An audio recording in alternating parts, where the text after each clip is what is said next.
Les sports avec toi, Cédric, et une punition qui est levée.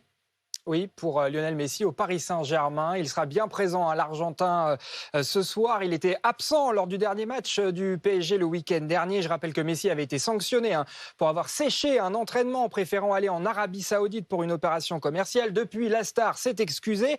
En fin de contrat, le septuple Ballon d'Or pourrait bien disputer son avant-dernier match au Parc des Princes tout à l'heure. La punition est donc levée. Il sera même titulaire ce soir. Je l'ai trouvé très serein. Dans les échanges, j'ai senti qu'il était très motivé à jouer, très déterminé à glaner encore un titre supplémentaire, un titre de champion de France. Et à partir du moment où je l'ai vu toute la semaine investi dans le travail, oui, Léo va démarrer.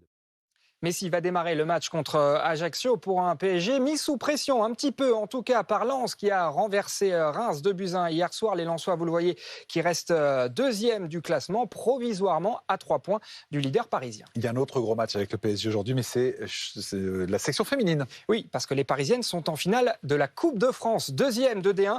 Elles affrontent les leaders du championnat, les grandes rivales de l'Olympique lyonnais. Paris-Lyon, c'est une affiche de rêve, oui, mais dans un stade tout petit, minuscule. Ça se passe au stade de la Source à Orléans, une enceinte de seulement 6000 places, un choix qui fait polémique. On aurait souhaité que la fédération puisse au moins choisir un stade qui puisse accueillir 15 à 20 000 personnes au minimum, surtout quand on voit l'affiche et le choc de cette finale, les deux meilleures équipes françaises.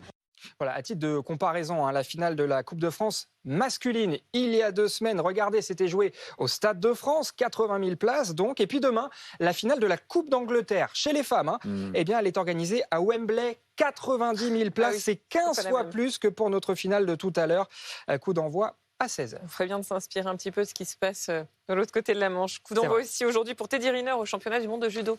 Oui, ça y est, la légende de 34 ans fait son entrée en scène. Après 6 ans d'absence dans la compétition, le Guadeloupéen vise un 11e titre planétaire à Doha. Il va devoir remporter 6 combats chez les plus de 100 kilos pour aller décrocher l'or, même si ce n'est pas forcément l'objectif affiché. Teddy Riner veut surtout se tester, se préparer à un petit peu plus d'1 an des Jeux de Paris. Et pour ça, la meilleure manière, eh bien, ce serait d'aller chercher une médaille. Hier, chez les femmes, Audrey Cheméo a fini en argent dans la catégorie des moins de 78 kilos. On prend, merci, à demain. À très vite.